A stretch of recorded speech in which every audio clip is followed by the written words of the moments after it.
듣기만 해도 산업과 기업이 저절로 이해된다. 최고의 애널리스트와 제야의 고수들에게 직접 듣는 투자 세미나 와이즈 클럽. 고정 댓글을 타고 오세요. 잠수함을 주제로 한 영화들 보면 그 안에 물론 이제 영화적 장치겠습니다만 빨간 등 켜놓고 환하게 켜도 될 것 같은데 그 빨간 등 켜놓고 그 안에서 음파 탐지기 소리 뚱뚱 왜 그러냐면 들리지 않습니까? 가능한 한 잠수함 내부는 어둡게 해야 돼요.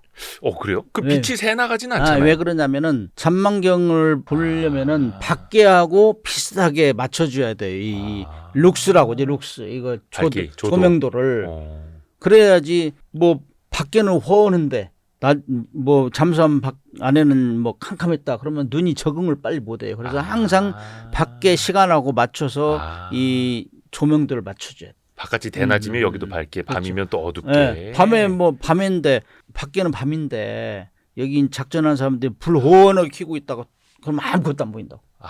그래서 그걸 맞춰놓는구나. 맞춰주는 거죠. 그 전체적인 그 조명도를. 실제로 근데 잠수함 안에서는 뚱뚱 그거는 이제 음파 탐지기 보내는 거. 보낼 때 안에서 그 들려요? 소리가 나죠. 저기서 보내는 것도 수상함정이 보내는 것도 우리가 들을 수 있고 우리가 보내는 것도 우리가 들을 수 있고 왜냐하면 전화기 원리가 똑같은 거예요. 음파는 이 우리가 말하면 전화기 이 말하면은 이 음파가 그쵸. 전자석을 때리잖아요. 네네네. 때리면 그 전류가 이제 파형을 만들어 가지고 선을 통해서 쭉 가잖아요. 예. 역으로 그걸 이제 수신. 해 가지고 내가 한 얘기를 듣고 이게 전화기 원리잖아요. 예. 똑같아요. 음파도. 그래서 그거를 보낼 때 소리가 안 나는 거고 거기에 이제 파워를 실어서 보내야 되니까 그런 소리가 유령 같은 그쵸. 귀신 소리나 귀신 소리. 그러니까 실제로 그런 소리 나요? 그 그러면, 음파라는 게 그런 거잖아요. 막 이렇게 소나라고 하나요? 그 소나. 돌고래 막 이렇게 삑 소리 나고 이게 그렇죠. 배냐 뭐냐. 음파 탐지기는 먼저 내가 보내서 반사해서 오는 거를 그 능동 소나 그래. 능동 소나. 네네네. 액티브. 네. 그래서 이제 우리 지상에서는 전파로 하잖아요. 전파로 레이더는. 네. 보내서 내가 이제 식별을 할 수 있는데 물속에서는 음파로 해요. 음파로 하기 때문에 식별하기 굉장히 어려워요. 물속에서는 매질이 많아요. 수온, 염도, 밀도 뭐 이런 거에 대해서 음파가 산란도 되고 가다가 없어지기도 하고 그러니까 조금밖에 안 와요. 그래서 정확하게 식별하기 어려워요.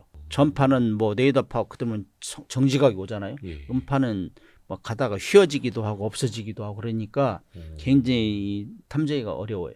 그 레이더 같은 것도 그걸 뭐 흡수하는 뭐 스텔스기 이런 것도 있는데 그러면 그 그렇죠. 음파를 막 흡수하거나 방해할 수도 그렇죠. 있나요? 그래서 이제 레이더도 그런 원리고 이 잠수함 선체도 잠수함을 잡으려면 음파를 막 보낼 거 아니에요. 네네네네. 수상함이나 저 항공기에서 소나보 이런 걸로 그러면은 그 음파가 잠수함 선체에 온다고. 예. 선체에 붙이면 나간단 말이죠. 예. 그게 반사되어서 그럼 자기 위치가 노출되니까 선체에다 무반향 타일을 달아요. 타일에 음파가 뭐 흡수해버리게. 그러니까 잘 안 잡혀. 서로가. 그다음에 이제 잠수함 안에서는 이제 많은 장비가 돌아가는데 엔진 그 펌프 소리 이런 것들을 밖으로 안 나게 차단하고. 그래서 소음을 줄이는 전쟁. 잠수함의 이 건조 기술 중에 가장 중요한 하나가 균형 잡는 거하고 수중에서 그다음에 소음이 안 나가야 돼. 소음이 나가면은 잘 잡히니까. 그러니까 왜 예전에 그 영화 보면 위로 뭐 배가 지나간다. 뭐 엔진 다 꺼, 소리 꺼. 그러면 막 모든 승조원들 다 숨죽이고. 그럼요. 있고. 그거는 이제 그렇게 과도하지는 않은데 우리는 이제 저기 지금 스크류 듣고 어디에서 지금 군함 소리다. 그다음에 상선 소리 이런 걸 다 판단을 해요. 그럼 군함 쪽엔 가까이 안 가야지. 군함이 만약에 예를 들어 가지고 음파를 자주 보내면 내가 탐지되는 모양이구나. 인식하잖아요. 네네네. 아무데나 음파를 자주 보내지는 않을 거 아니에요. 네네. 그래서 저기에 잠수함이 있는 것 같아요. 하면 막 집중적으로 탐색하잖아요. 예. 그걸 소나핑이라고 하는데 그거 막 이게 굉장히 빈번하단 말이에요. 그럼 나 들켰나 보다. 그럴 때는 뭐 거의 숨도 쉬지 말아야지. 그럴 정도로 아주 조용히 있어요. 뭐 펌프도 끄고 그다음에 배가 움직이면 스크류가 돌아가니까 그것도 잡히거든. 거의 수중 정지. 수중에서 딱 특정 심도 50m나 100m 이런데 딱 그대로 있는 거예요. 거의 정확하게. 네, 그거 굉장히 어려워요. 그런 걸 이제 허버링 그런데 이 항공기도 제자리 있는 거 허버링이잖아요. 허버링. 그런 걸 해야 돼요. 그래서 그거는 이제 그래서 잠수함 안에서는 그 영화에 나오는 것도 거짓말 아니에요. 노래 못하게 하고 그다음에 뭐 망치로 툭툭 두드려가지고 신호도 하고 그러잖아요. 그런 거는 뭐 소음으로 다 하는 거예요. 그 벽 이렇게 망치로 퉁퉁퉁 때려가 그걸로 신호 보내고. 음파 이 지상에서는 전파가 340m/s 1초에 340m 가잖아요. 예. 음파는 1500m 이상가요? 그렇기 때문에 더 잘 들려요. 혹시 음파 뚱뚱 보내는데 치고 그러면. 돌고래를 만났거나 고래가 아니 다 응답하거나 들려요. 음파 이 헤드폰 끼고 있으면은 예. 막 새우 소리 그다음에 뭐 예? 돌고래 소리 이런 거 새우가 들려요. 소리가 나요? 예, 그 부딪히는 소리 있어요. 자기들끼리 갑각류라고 하지 갑각류 예. 그런 거 하고 그다음에 뭐 돌고래 소리 어떤 때는 돌고래가 우리 항의하면 같이 시합해요. 시합. 같이 따라간다고. 큰 돌고래 같잖아요. 잠수함이. 아니 갑각류의 소리가 들린다는 저는 네. 처음 들어봐가지고. 이 헤드폰 끼고 있으면 들려요. 근데 이것도 잘 분간을 해야 되는 거네요. 아, 그러면 이게 누구 그건 소리인지. 평상시 훈련하죠. 거의 모든 신호에 대해서 훈련하죠. 스크류 몇 개 달려 있느냐, 그다음에 그 스크류 몇 개 달려 있는 걸로 이 속력을 이 카운팅 해내거든. 스크류 소리만 듣고 네. 이게 몇 노트인지 맞히시오. 네. 듣기 평가네요. 그걸 턴 퍼 나트 그래요. 와. 얼만큼 돌아가냐에 따라서 속력이 나오는 거예요. 계산하는 방법이 다 있어요. 스크류가 7개냐, 5개냐 뭐 이런 거. 소리만 듣고요? 네. 그걸 평상시에 우와. 훈련해요. 음파 탐지사들은. 오 신기하다.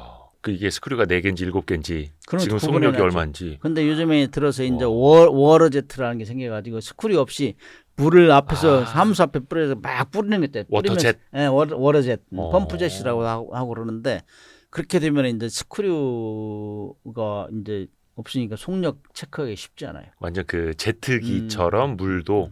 아 그러면 그거는 소리가 상대적으로 물 속에서 하면은 좀 안 들릴 수도 있겠네요. 스크류 돌아가는 소리보다는. 그렇죠, 어렵죠. 야 이게 기술 발전이 대단하네요. 또 실제로 또 그 모든 물속에서 삶도 그렇고. 무기는 창과 방패니까 잡히느냐 잡지 못하게 하느냐 그것이 이제. 혹시 그런 경우 없습니까? 이제 잠수함 생활 너무 힘들고 답답하고 그래서 막 폐쇄공포증 오고 함장님 저 내릴래요, 막 올려주세요, 막 이런 그런 경우 사람도 없습니까? 있죠. 있어요. 저 함장 할 때는 그런 사람 다행히 없었는데 제가 1998년도에 네덜란드 잠수함 함장 과정 훈련을 받는데 예. 어느 사람이 막 소리치고 막 갑자기 하더라고. 그래서 왜 그러냐 그랬더니 저 사람은 좀 심리 상태가 불안하다. 그런 걸 한번 봤어요.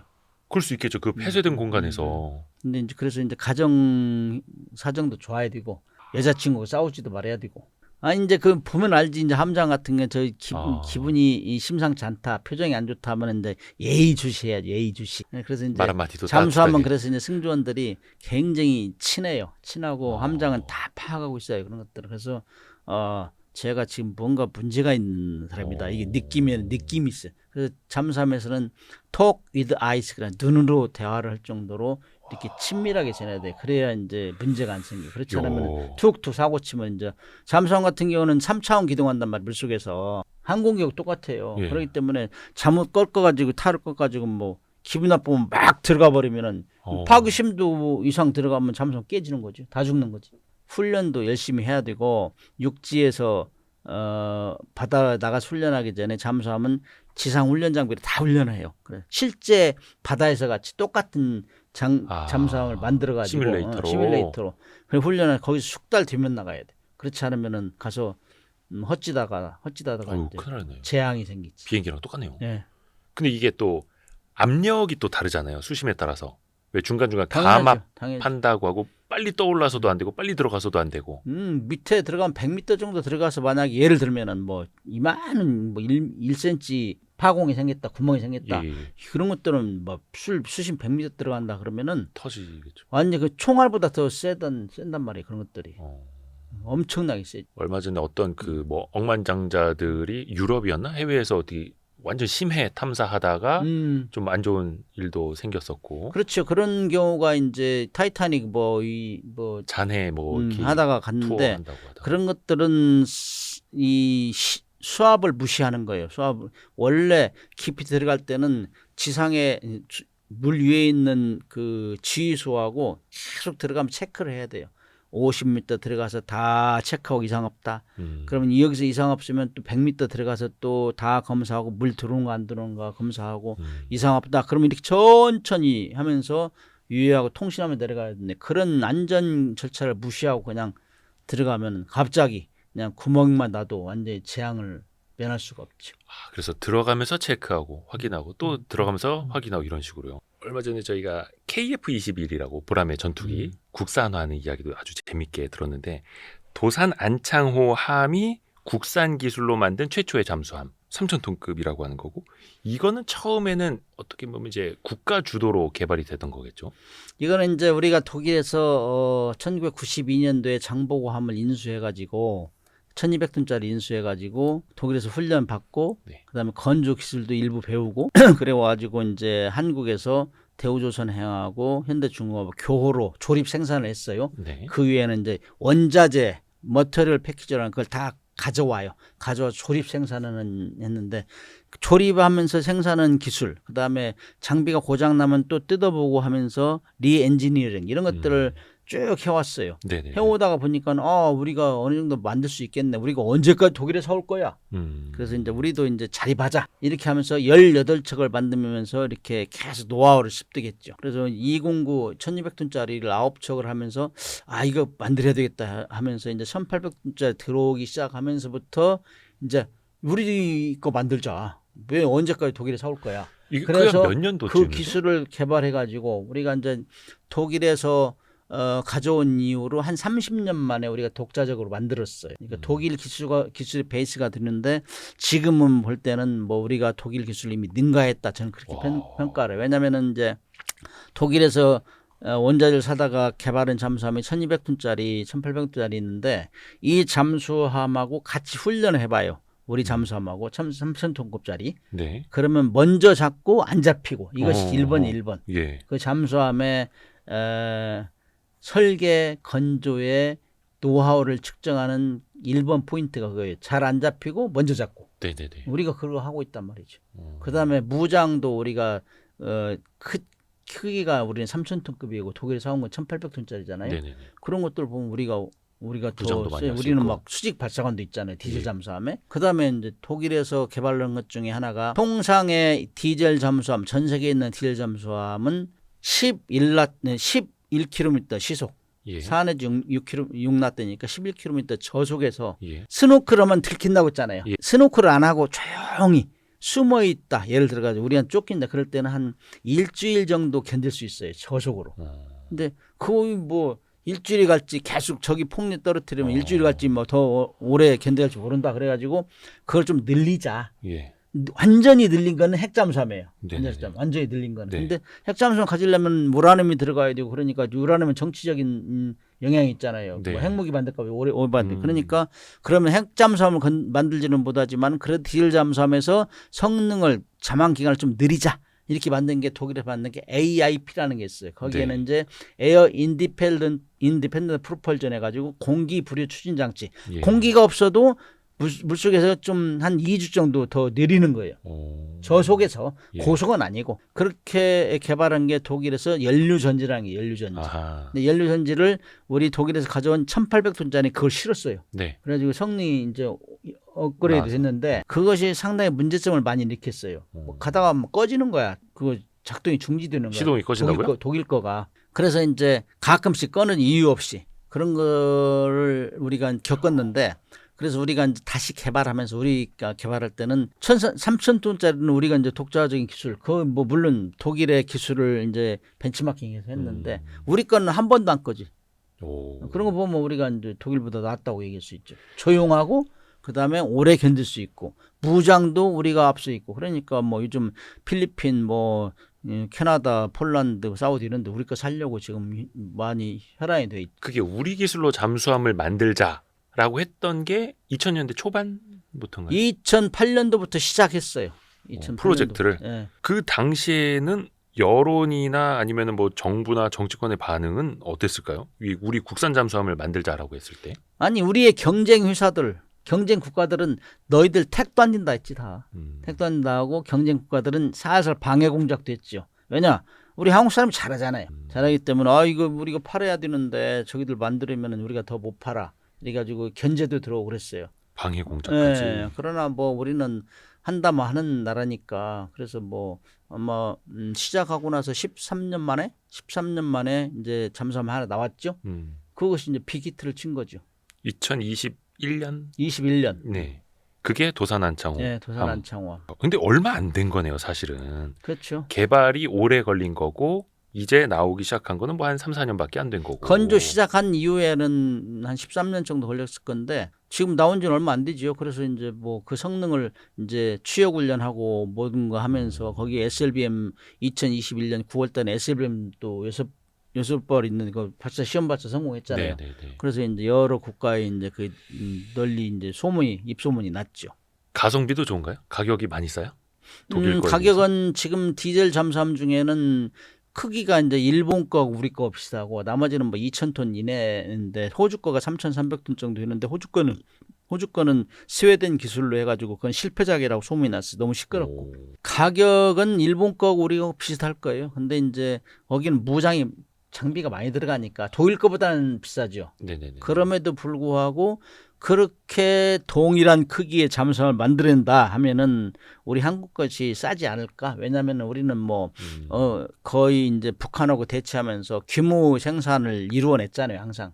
그리고 이제 잠수함은 이제 시작이지만은 그렇기 때문에 양계 조선소에서 뭐 세계 1, 2위를 다투던 조선소끼리 경쟁을 했기 때문에 뭐 말만 먹으면 금방 만들어내고 또 싸게 만들어낼 수 있고 이런 능력을 가지고 있단 말이죠. 그러니까 예전에 저도 뭐 한 10여 년 전에 대우조선해양이 잠수함 만든다라고 했을 때 되게 좀 갑론을 봐. 이게 되겠느냐 아니면 비용 대비 성능이 나오겠느냐.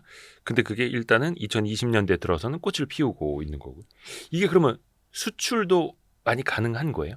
어떤 뭐 그래서 기술적으로나 잠수함을 물리적으로나. 이제 각국에 이제 다 목표량이 있어요. 예를 들면 우리 같은 경우는 18척만 만들자 이렇게 이제 목표를 처음 세웠었는데 이게 이제 어느 정도 되면은 수명이 지나면 폐기를 해야 돼요.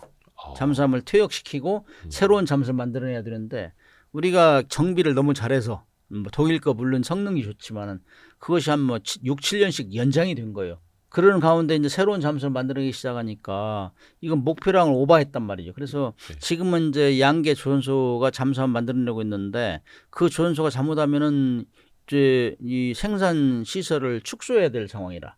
목표량을 달성했기 때문에 만들 거 다 만들었으니. 그래서 이제 수출을 안 수출로. 하면은 우리도 이 생산 시설을 축소해야 된다 이런 절박한 상황이 있는데 다행히도 이제 캐나다에서 뭐 12척을 산다, 폴란드 이런 데 3척 뭐 4척을 산다 이런 얘기가 계속 들려오니까 상당히 좋은 소식이죠. 어떻게 보면 우리 만들 거 다 만들었다고 해서 그걸 이제 조선소를 특히 이제 잠수함 만드는 공간을 기술을 또 놀리고 있으면 미국 조선 산업처럼 되는 거고요. 그렇죠. 그렇게 되고 뭐 또 우리의 목표 달성하면 못 만들게 해요. 국민들이 세금 잘 안 낸다고 그만 써라 하면 어떻게 할 거예요.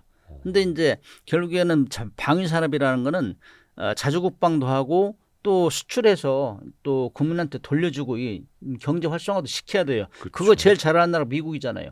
미국은 뭐 정상회담 할 때는 미리 가서 딱 항공기 몇 대 이번에는 뭐 함정 몇 대 하잖아요. 예. 아주 고부가가치라고. 그쵸. 미사일 팔어 미사일 안 사가 이런데 전쟁 인류 역사의 전쟁은 끊임없이 진행되었기 때문에 우리도 이제 그런 길을 가야 되고 우리는 그만큼 방위사업을 한 50여 년 하면서 우리는 충분하게 인프라가 구축이 됐어요. 그렇기 때문에 이제는 자주국방도 하고 팔아서 국민 경제 활성화에 도움이 되게 이런 방향으로 해야 된다 하는 게 이제 이 국민들이 보는 시각이고 그거를 안 하면은 이제 인기가 떨어진다고. 다행히 이제 이렇게 이제 폴란드에서 러시아 우크라이나 전쟁 생기면서 폴란드가 우리 홍보대사 역할을 했잖아요. 많이 네네. 팔아줬잖아요. 네네네. 그래서 뭐 역대급 수출 2022년도 같은 거는 173억 불을 수출했다고.